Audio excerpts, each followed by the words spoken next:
تو معلوم ہوا کہ نظر نہیں دیکھتی، دماغ دیکھتا ہے، ناک نہیں سونگتی، دماغ سونگتا ہے۔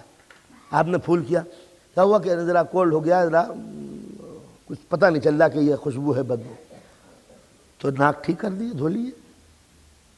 کہا کہ نہیں، دماغ کا وہ حصہ متاثر ہو جاتا ہے جب تک کہ بی کمپلیکس نہ دیا جائے، جب تک کہ کام بنتا نہیں ہے۔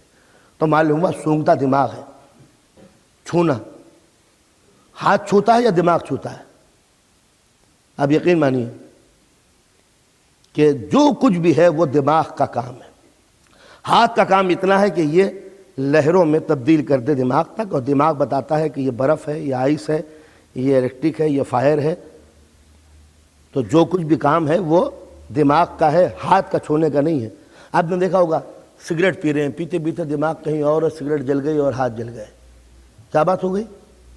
کیا ہاتھ بیکار ہے آپ کے؟ کہ نہیں، دماغ کا وہ فنکشن جو اس کو ریسیو کرتا تھا ٹیمپریچر کو، وہ تھک گیا ہے، لہٰذا ہاتھ جل گئے، پتہ نہیں چلا۔ سنا ہوگا قرآن مجید کی تفسیر میں کہ مصر کی عورتوں کے، ایجپشین وومن کے انگلیاں کٹ گئی تھیں، پتہ نہیں چلا تھا۔ کیوں؟ سامنے یوسف تھے، چاقو چل گئے، سامنے یوسف تھے، چاقو چل گئے، دماغ یوسف کے حسن میں کھویا ہوا تھا، انگلیاں کب کٹ گئیں پتہ نہیں چلا۔ تو دوستو، جب یوسف کا حسن سامنے ہو، انگلیاں کٹ جاتی ہیں، پتہ نہیں چلتا، تو جس کی نگاہوں کے سامنے خدا کا جمال ہو، پیروں سے تیر نکل جاتا ہے، پتہ نہیں چلتا۔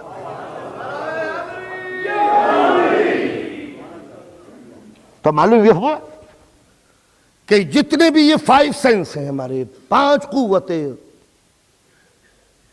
یہ 5 یہ رپورٹ کرتے ہیں دماغ کو، دماغ فیصلہ کرتا ہے۔ تو معلوم ہوا کہ ان کے بغیر بات نہیں پہنچتی نا۔ ایک بات جملہ کہہ دوں، توجہ، ہر کام دماغ کرتا ہے، سونگتا دماغ ہے، چکتا دماغ ہے، سنتا دماغ ہے، چھوتا دماغ ہے، سب کچھ ہے۔ کوئی من چلا نیا سائنسداں آیا کہ جب آنکھ نہیں دیکھتی دماغ دیکھتا ہے تو ڈائریکٹ دماغ ہی کو کیوں نہ دکھائیں؟ جب کان نہیں سنتا دماغ سنتا ہے تو ڈائریکٹ کان کی مدد کیوں لیں؟ ڈائریکٹ دماغ پہ کوئی ایسا وائر فٹ کر دیں جو دماغ تک پہنچے۔ جب زبان نہیں چکھتی دماغ ہی چکھتا ہے ذائقے کو، تو ٹیسٹ کو بتانے کے لیے زبان کی کیا ضرورت ہے؟ ڈائریکٹ دماغ کو کیوں نہ بتائیں کہ یہ نمکی ہے، یہ میٹھا ہے، یا کڑوا ہے، کھٹا ہے، کیا ہے؟ تو دماغ کہے گا جب تک 5 کا سہارا نہیں لوگے بات سننے کے لیے تیار نہیں۔ ذرا سوچو دوستو، جب چھوٹے سے جسم میں بغیر 5 کی مدد کے دماغ کو چیز ریسیو کرنے کے لیے تیار نہیں ہے، تو بغیر پنجتن پاک کے صدقے کے خدا بھی سننے کے لیے تیار نہیں۔ وسیلہ لے کے آؤ، سورس لے کے آؤ، گو بٹوین لے کے آؤ، تو بات ماننے کے لیے تیار ہو۔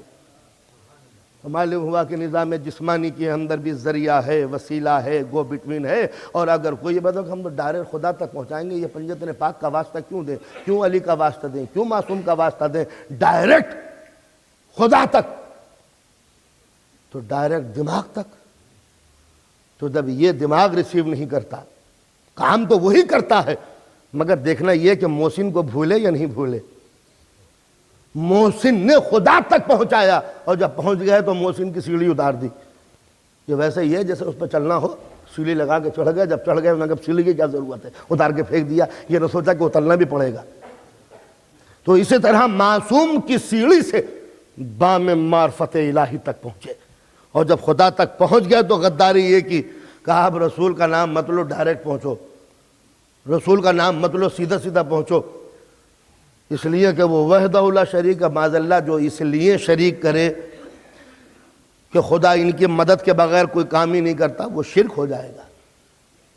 لیکن جو اس عقیدے کے تحت کرے کہ جب ان کے بغیر قدرت نے کوئی پیغام مجھ تک نہیں پہنچایا، تو میں اپنی تمنائیں بغیر ان کے کیسے پہنچا سکتا ہوں؟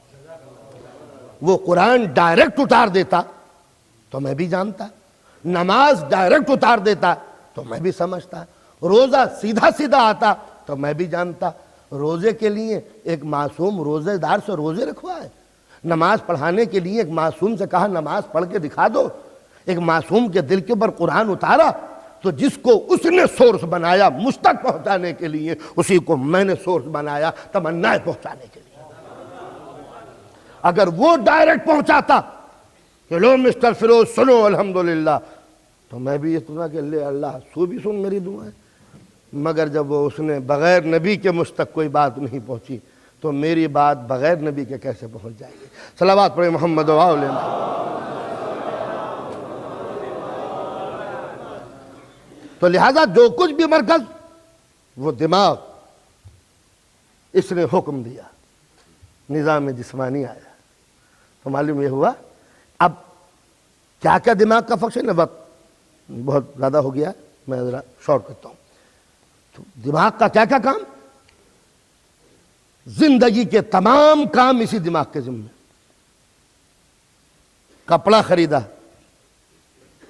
اس میں ذرا سا کٹا ہوا تھا، یہ نہیں لیں گے کپڑا خراب کٹا ہوا ہے، یہ اسپاٹ آ گیا ہے، میں دھبا یہ کپڑا نہیں لیں گے۔ چائے پی، ایک مکھی گری ہوئی تھی، چائے کیا لائے، خراب مکھی پڑی ہوئی ہے اس میں۔ کھانا کھایا، ارے پتھر تھا پھینک دیا، ارے پتھر ہے کھا لو، مکھی ہے، کیا پریشانی کی بات ہے؟ کہا نہیں، جس چیز میں خطا شامل ہو اس کو روح تسلیم کرنے کے لیے تیار نہیں ہے، جس میں خرابی ہو اس کو دل ماننے کے لیے تیار نہیں ہے، جس میں نجاست ہو اس کو من تسلیم کرنے کے لیے تیار نہیں ہے۔ تو جب چھوٹے سے جسم میں عصمت کا قانون چل رہا ہے تو پوری کائنات میں بغیر معصوم کے کام کیسے بنے گا؟ جسم کے لیے غذا چاہتے ہو پاک، اور روح کی دوا نجس۔ جب اس کے لیے اتنی احتیاط چاہتے ہو، بالکل کور رہے، ملک بالکل ٹائٹ رہے، کھلے بھی اگر کوئی بوٹل آ گئی واپس کر دی، یہ سب کھلی بھی ہے، اوپن ہے، ہم نہیں لیں گے۔ کیوں؟ ہو سکتا ہے جرمز آ جائے۔ کوئی بوٹل ہے پیک، وہی لیں گے، کھلی بھی ہے، چلو کوک پیو، نہیں پئیں گے، کیوں؟ کھلا ہوا ہے، ہو سکتا ہے نجاست آ جائے۔ تو اس جسم کے لیے وہ غذا چاہیے جس میں رچ نہ ہو، تو روح کے لیے بھی وہ غذا چاہیے جس میں نجاست نہ ہو۔ تو جب دنیاوی کمپنی کا بھیجا ہوا چاہتے ہیں پیک، کمپنی نے پیک کیا ہو، تو قدرت نے روح کی غذا بھی وہ دی جو کمپنی کی طرف سے پیکڈ ہے۔ انما یرید اللہ لیذھب عنکم الرجس اہل البیت ویطہرکم تطہیرا۔ ہم گارنٹی دیتے ہیں کہ یہ پاک ہے۔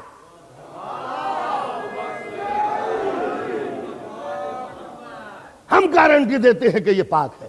تو قدرت جن کی گارنٹی دے دے تو اب یہ گارنٹیڈ پاک ہوتا ہے۔ اب کسی کو شوق ہی ہو کہ ان گارنٹیڈ پاک ہم کھائیں گے، سڑی گلی یہ ڈسٹ بن سے اٹھا لی کھا لی، نیچے سے اٹھا کے کھا لی، یہاں فرش سے اٹھا کے کھا لی، تو کوئی بھی ڈاکٹر ماننے کے لیے تیار ہے۔ بیمار ہو جاؤ گے، چھوڑیے صاحب، بیمار ہوں گے ہم، آپ کو کیا پریشانی ہے؟ تو ہم یہ کہتے ہیں کہ جب چیز اچھی مل رہی ہے تو بری کیوں کھاتے ہو؟ یہ بات ہے نہیں، دونوں چیزیں رکھی ہوئی ہیں، ایک بالکل پیکڈ ہے، لکھا ہوا اس کے اوپر کوئی نجاست اندر نہیں داخل ہوئی، کمپنی کی سیل۔ ایک کھلی ہوئی چیز ہے جس میں غلاظت ہے۔ اب بتائیے پاگل پن نہیں ہے کہ نہیں؟ یہ بھی، ارے میاں ہر چیز میں برائی ہے تو اس میں بھی برائی ہے۔ اپنے کھانے کے لیے کوئی نہیں کہتا کہ دنیا میں جب برائی ہے تو میں گندا کھانا کھا لوں۔ تو جب اس کے لیے اتنی احتیاط ہے تو اب یہ بتائیے، ارے میں نے تو لندن جیسی نجیس جگہ جہاں کوئی قانون ہی نہیں ہے طہارت کا، وہاں پر بھی ان ہوشیاروں نے یہ کہہ دیا ہے کتا گھر گھر پالو، مگر جہاں فوڈ بکتی ہو وہاں کتا نہ لے جاؤ۔ ان کو بھی معلوم ہے کہ نجاست ہر جگہ اچھی نہیں ہوا کرتی، کچھ جگہ ایسی ہوتی ہے جہاں نجس نہ جانے پائے۔ تو جہاں جسم کی غذا ملے وہاں کتا نہ لے جاؤ، اور جہاں روح کی غذا بٹ رہی ہو وہاں نجس کو کیوں لاتے ہو؟ کس قدر مختصر سی تھیوری ہے، معمولی سی لاجک ہے، اس میں کسی حدیث قرآن کتاب کی ضرورت نہیں ہے۔ ہر انسان کا ذہن حقائق کو تسلیم کر لیتا ہے۔ تو معلوم ہوا کہ اس جسم پر غور کرو، وحدت سمجھ میں آ جائے گی۔ اس جسم پر غور کرو، عدالت سمجھ میں آ جائے گی۔ اس جسم پر غور کرو، نبوت سمجھ میں آ جائے گی۔ نبوت جانتے ہیں کیا ہے؟ روح کے کنٹرول میں دماغ، روح حکم دیتا جاتا ہے، دماغ ریسیو کرتا چلا جاتا ہے، دماغ احکامات کو ڈسٹریبیوٹ کرتا ہے۔ خدا سے احکام رسول پہ آئے، رسول کے ذریعے اماموں تک پہنچے، امام کے ذریعے امت کے اوپر پہنچے، پورا نظام جسمانی ایک معلوم ہوتا ہے۔ جب بات یہاں تک آ گئی تب ایک منزل اور بھی آگے ہمارے سامنے۔ جب یہ ایک دن اسے موت بھی آنی ہے، یہ جسم ختم ہو جائے گا۔ یہی اس چھوٹے سے جسم پر قیامت آنا سمجھ میں آتا ہے کہ جب اس ایڈمنسٹریشن پہ ایک دن تباہی آتی ہے تو ایک دن اس پوری کائنات کو ختم ہونا ہوگا، اور انسان اپنے اعمال کو لے کے بارگاہ خداوندی میں حاضر ہوگا۔ اس چھوٹا سا نظام زندگی انسان کے حوالے کیا تھا یہ کہہ کے کیا تزعم انک جرم صغیر وفیک انت والعالم الاکبر، تو نے جسم کو چھوٹا سمجھ رکھا ہے، اس کے اندر عالم اکبر سمایا ہوا ہے۔ ساتھ ہی ساتھ یہ بھی ہے کہ جو مقدس چیزیں ہوتی ہیں ان کو بچایا جاتا ہے، دوسری چیزوں کو قربان کیا جاتا ہے۔ تحفظ کا ڈیفینسو پالیسی جسم کے پاس بھی ہے۔ میں آپ کے ایک ہاتھ اس طریقے سے رسید کروں پیر کی طرف تو یہ بھی کہیں گے کہ میں بھی نوجوان ہوں، یہ فورس اپلائی کیجئے۔ میں نے پیر پہ گھونسا مارا، اکڑے رہے، میں نے ان کے بازو پہ گھونسا مارا، اکڑے رہے، میں نے کمر پہ ان کے گھونسا مارا، اکڑے رہے، سمجھے؟ بہادری سے مقابلہ کرتے رہے۔ میں نے انگلی آنکھ کی طرف کی، فوراً انہوں نے آنکھیں بند کر لی۔ فطرت نے یہی بتایا کہ گھٹیا چیزوں کا تحفظ نہیں ہوا کرتا۔ جتنی نور کی چیزیں ہوتی ہیں، جب نور کی طرف حملہ ہوتا ہے تو جسم کا نیچر اسے چھپا دیا کرتا ہے۔ تو جب جسمانی نور کی طرف حملہ ہوا تو نظر چھپ گئی، اسی طرح جب نور محمدی پر حملہ ہوا تو 12واں پردہ غیب میں چھپ گیا۔ نظام جسمانی کا قانون ہی یہ ہے۔ تو ظاہر ہے کہ جب بھی نور کے اوپر حملہ ہوگا تحفظ کے لیے ہاتھ بڑھیں گے، قدم پیچھے ہٹیں گے، دشمن کو ہٹایا جائے گا۔ ہاتھ پر وار ہو سکتا ہے، یہ ہاتھوں پر وار کیوں کیا؟ اس لیے کہ سر پہ وار آ رہا تھا۔ سر کیا ہے؟ کیپٹل ہے، دماغ کا دارالسلطنت۔ تو ہاتھ کب قربان کیے؟ جب بات سر پہ آئی۔ ہاتھ کٹ جائے کوئی پرواہ نہیں، سر تو بچ گیا۔ پیر کٹ جائے کوئی پرواہ نہیں، سر تو بچ گیا۔ تو جسم کی پالیسی کیا ہے؟ سر کو بچانے کی خاطر چاہے ہاتھ کٹوا دیے جائیں۔ اب سمجھ میں آیا کہ کربلا کے 72 کیوں کٹ گئے؟ اس لیے کہ دین کو بچانا موجود تھا۔ اب یاد رکھیے، جہاں پر یہ بات آئے کہ سر دو گے یہ ہاتھ، تو آدمی ہاتھ دے دے گا سر بچا لے گا، پیر دے دے گا سر بچا لے گا، سینے کا لہو دے گا سر بچا لے گا۔ اس لیے کہ اگر یہ کٹ بھی گئے تو زندگی باقی رہے گی، لیکن اگر سر ختم ہوا تو یہ ہاتھ خود بخود ختم ہو جائیں گے۔ تو آپ کوئی کہے گا کہ میں بڑے بیوقوف ہو، یہ ہاتھ کٹوا دیا جس میں 5 انگلیاں تھیں، یہ پیر کٹوا دیا جس میں 5 انگلیاں تھیں، تو یہ کہے گا یہ دیکھو بچا کیا لیا۔ تو اگر حسین نے 72 دے کے 1,24,000 بچا لیے تو حسین فائدے میں ہے، نقصان میں نہیں ہے۔ اگر حسین نے خود جان دے کر توحید کو بچا لیا، قرآن کو بچا لیا، عظمت اسلامی کو بچا لیا، تو حسین فائدے میں ہے، نقصان میں نہیں ہے۔ ثبوت کیسے ہے کہ یہ فائدے میں ہے نقصان میں؟ نقصان اٹھا کر بیوپاری پچھتایا کرتا ہے۔ جب کسی کو نقصان ہوتا ہے شرماتا ہے، پچھتاتا ہے، ہاں یہ میں نے کیا کیا۔ معلوم ہوتا ہے جس کو لاس ہوتا ہے وہ پچھتاتا ہے، جس کو فائدہ ہوتا ہے وہ مسکراتا ہے۔ کربلا میں ہارا کون، جیتا کون؟ یہ دیکھو کہ پچھتایا کون، یہ دیکھو کہ مسکرایا کون۔ ہر موڑ پہ دیکھو، ہر جنگ پہ دیکھو، یہ دیکھو کہ اصغر ہارے یا ہرملہ، تو یہ دیکھو کہ ہنسا کون، رویا کون۔ تو ہم نے ہرملہ کو ہتھیار پھینکتے ہوئے دیکھا، علی اصغر کو مسکراتے ہوئے دیکھا۔ معلوم ہوا جان دے کے بھی جیتے، یہ جان لے کے بھی ہارا۔ یہ ہے کربلا کی اصل تھیم، کہ کربلا میں اگر کوئی بھی ہارا ہوتا تو مجھے کسی کے جملے بتا دو، کسی کا سینٹنس جس نے کہا ہوگا ہاں یہ کیا کیا، ہاں یہ تم نے کیا کیا۔ بڑی بے خوفی ہو گئی۔ کسی کو دکھاؤ ہے کوئی؟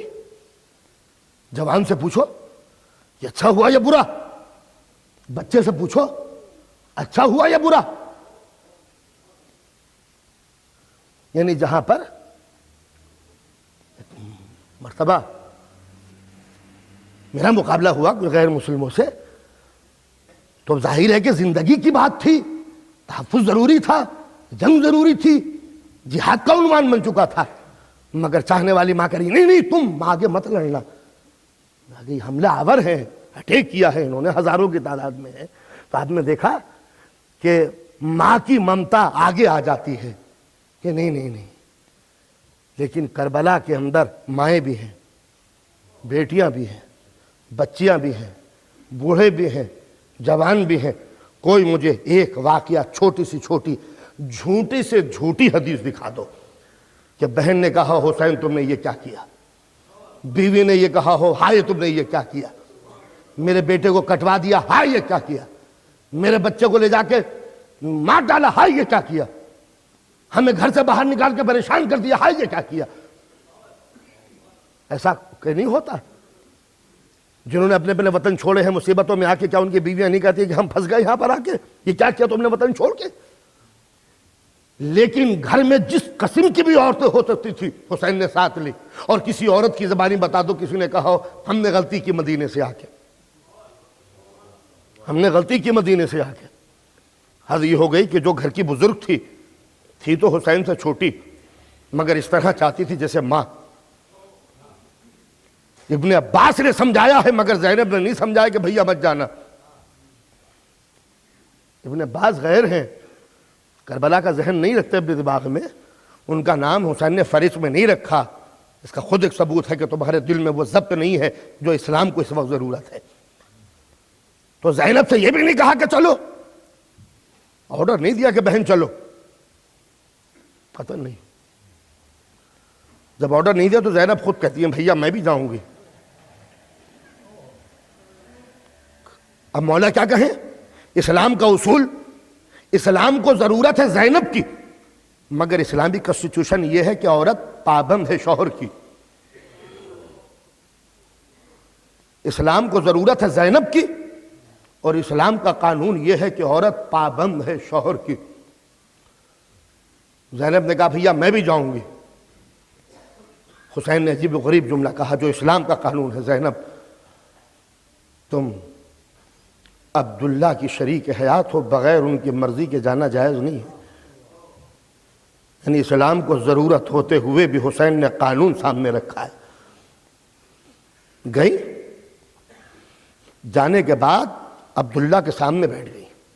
عبداللہ معلوم ہے کہ میرے بھائی جا رہے ہیں؟ کہاں؟ زینب مجھے معلوم ہے، میں بیمار نہ ہوتا تو جاتا، میں بیمار نہ ہوتا تو جاتا۔ زینب کہتی ہے عبداللہ تمہیں معلوم ہے کہ میرے بھائی چلے جائیں گے، اور تمہیں یہ بھی معلوم ہے میرا بھائی شہید ہونے جا رہا ہے؟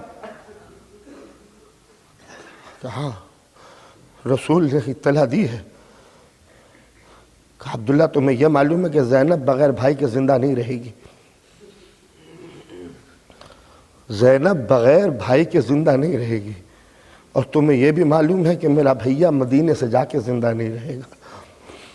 عبداللہ نے کہا زینب کہنا کیا چاہتی ہو؟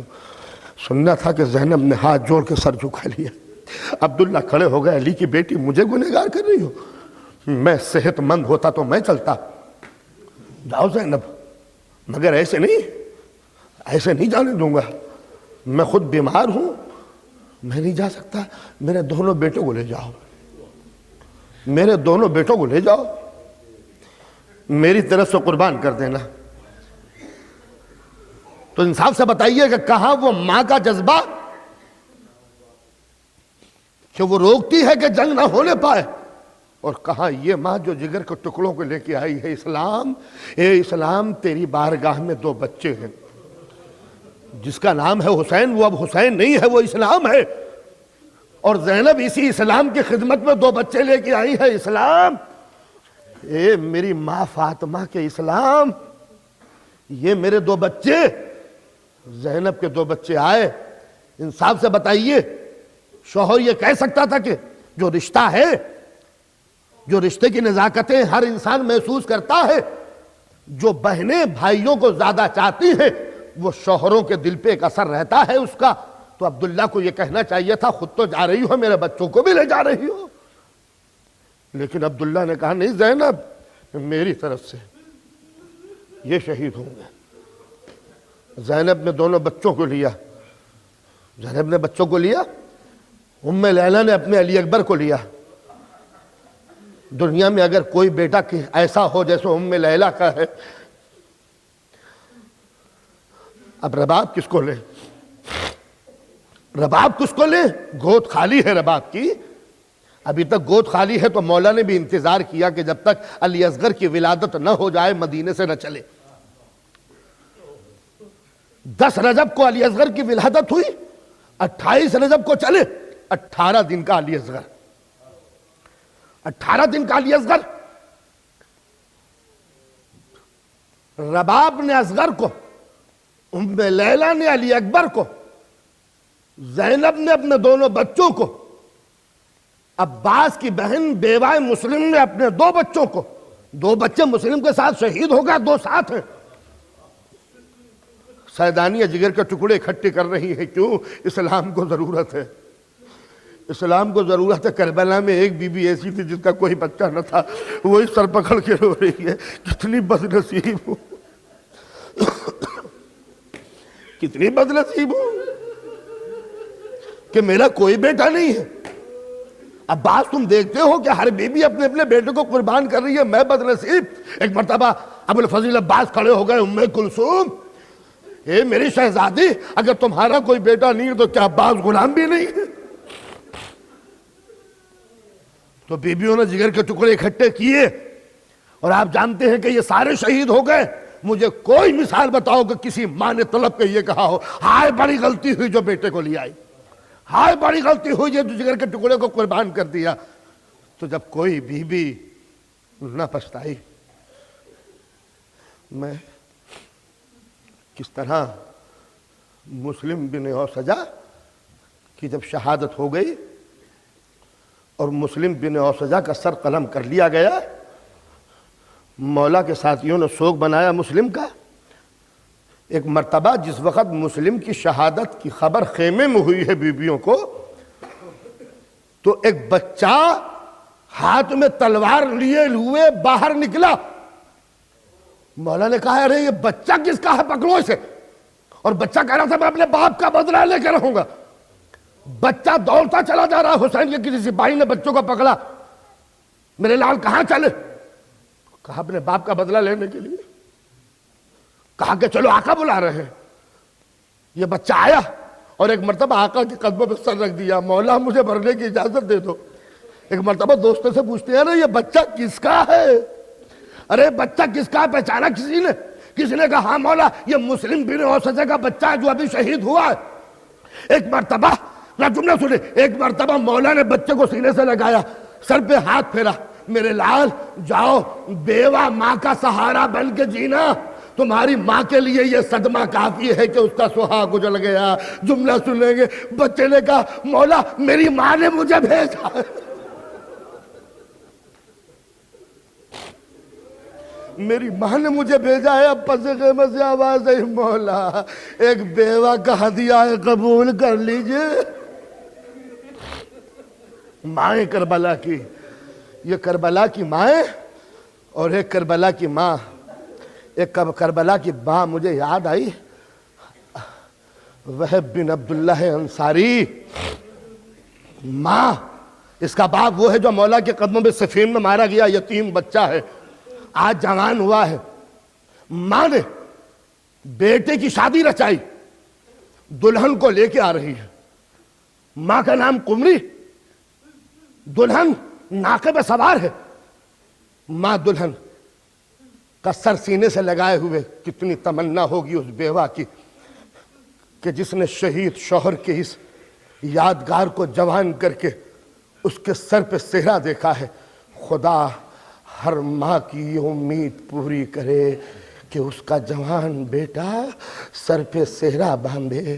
قمری کی دلی تمنا پوری ہوئی، بیٹے کے سر پہ صحرا دیکھا، دلہن کو لے کے آئی، سفر کر رہی تھی، ایک مرتبہ آواز دی، بیٹا یہ ہجوم کیسا ہے، یہ لشکر کیسا ہے، یہ کیسے پڑاؤ ہے، معلوم ہوتا ہے کوئی جنگ ہونے والی ہے۔ وہب ذرا جا کے دیکھو کہ یہ جنگ کس سے ہو رہی ہے۔ شادی کو مشکل سے 12 یا 13 دن گزرے ہیں، کربلا کا دولہا نہ کہوں تو کس کو کہوں۔ گیا آیا، ماں یزید کا لشکر۔ کہا یزید کا؟ کس سے جنگ ہو رہی ہے؟ کس سے جنگ ہو رہی ہے؟ میرا دل دھڑک رہا ہے، یزید اور جنگ، بیٹا کس سے؟ کہا کوئی مدینے کا رہنے والا حسین ہے۔ مدینے کا حسین، وہی حسین جس کے باپ کے قدموں پہ تیرے باپ نے سر رکھ کے دم توڑ دیا، میرا شہزادہ حسین، تیرے باپ کا آقا حسین۔ میرے لال رخ پھیر دے، اب ہم کوفہ نہیں جائیں گے، ہم یہی رہیں گے۔ دلہن قمری اپنے بیٹے کو لے کے آئی، دولہا کو، کربلا کے مجاہدوں میں شریک ہو گئی۔ عبداللہ وہب جب لڑنے کے لیے گیا، جنگ کی، شہید ہوا۔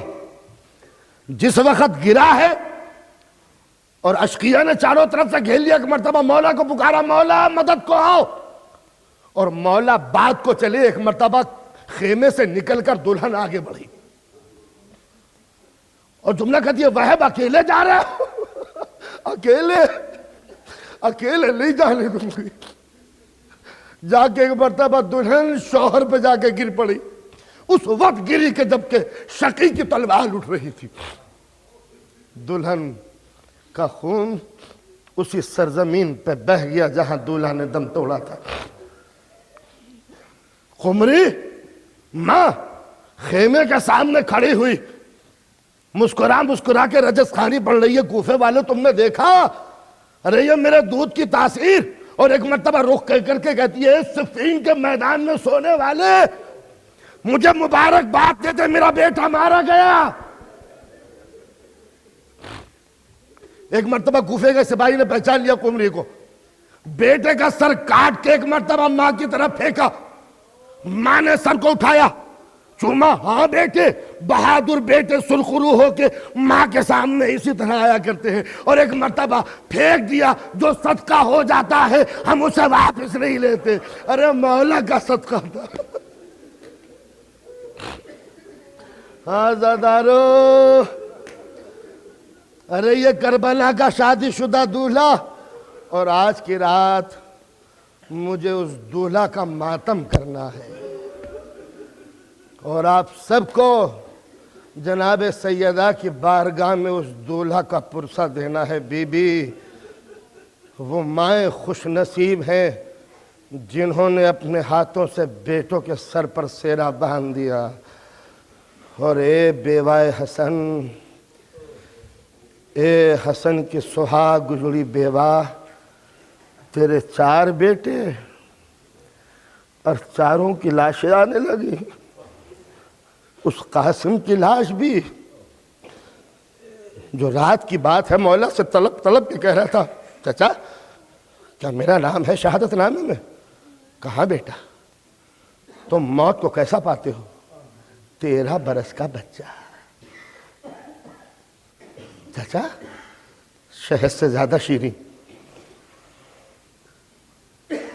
کہا بابا چچا میں شہید ہوں گا؟ کہاں بیٹا تم بھی شہید ہوگے اور علی اصغر بھی شہید ہوگا۔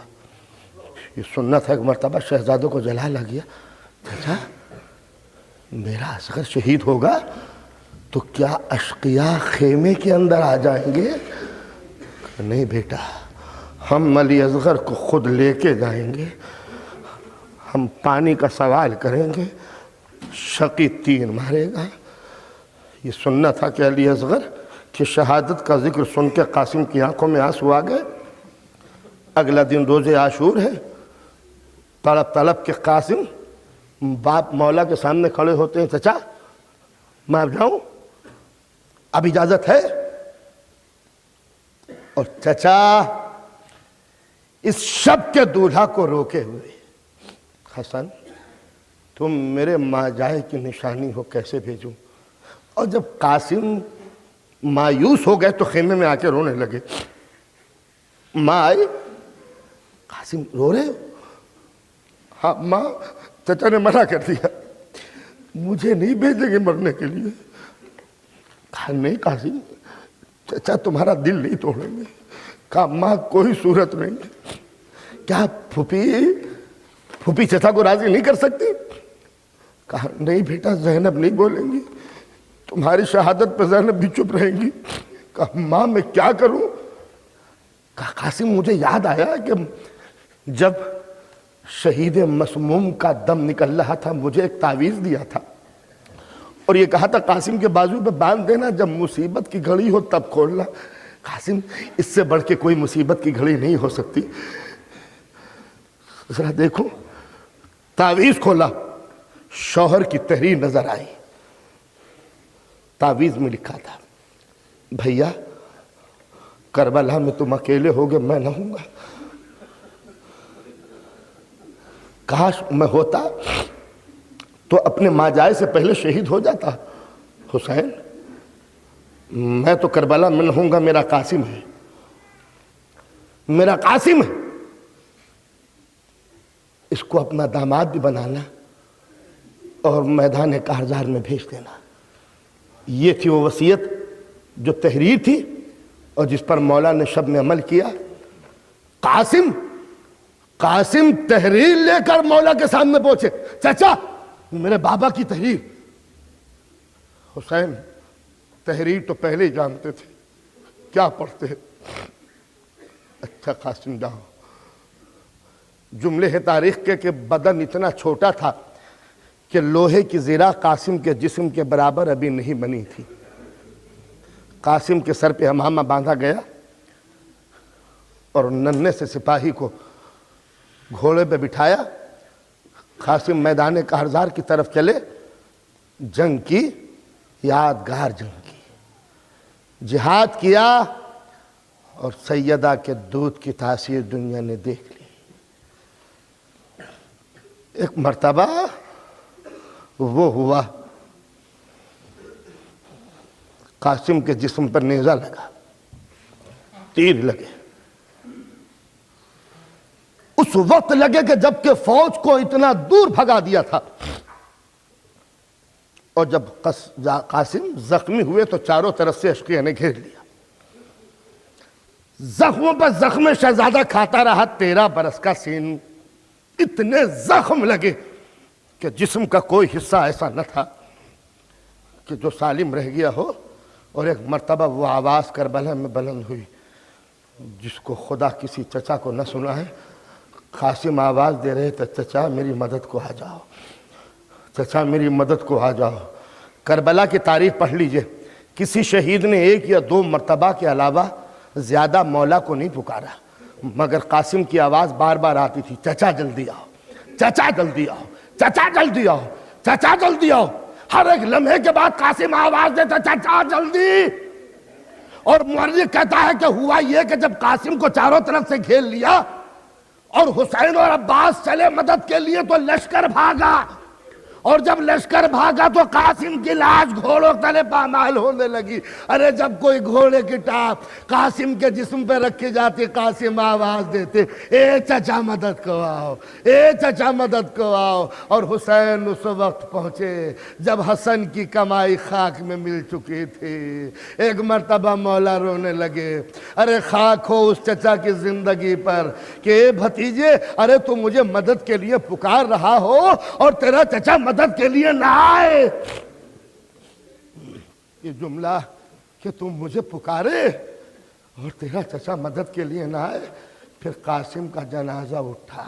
مورخ نے جملہ لکھا کہ جب حسین نے قاسم کو گھوڑے پہ بٹھایا تو ہاتھ سے اٹھا کر قاسم کو گھوڑے پہ بٹھایا، اور اب لکھا ہے کہ اب جو مولا نے قاسم کو اٹھایا تو حسین کے قد سے زیادہ قاسم کا قد تھا، گھوڑوں سے اتنا پامال ہو چکا۔ ارے کس طرح یہ لاشا خیمے میں گیا ہوگا، کبرا شملاج کی مائے ہوئی کونے میں رو رہی ہے، ادھر سیدانیوں نے چاروں طرف سے قاسم کی لاش کو گھیر لیا، اور ایک مرتبہ مادر قاسم کہتی ہے زینب ارے مجھے مبارکباد دو، میرا بیٹا دولہا بن گیا۔ اجرکم اللہ خیر جزا ولعنت اللہ علی الظالمین۔